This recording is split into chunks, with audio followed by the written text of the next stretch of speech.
राज्यामध्ये आपण एक इतिहास घडवला, तेव्हापासून माझ्या सर्व आमदारांना ज्या ज्या कामासाठी माझ्याकडे आले ते कधी खाली हात वापस गेले नाही.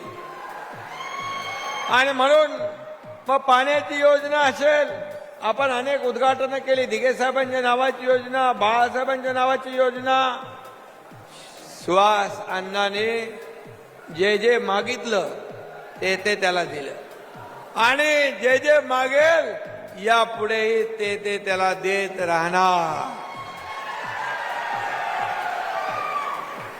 कारण जेव्हा फक्त एक शब्द त्याला मी सांगितला, सुहास आपल्याला हे करायचं आहे, तो माझ्या मागे नाही माझ्या पुढे चालू लागला.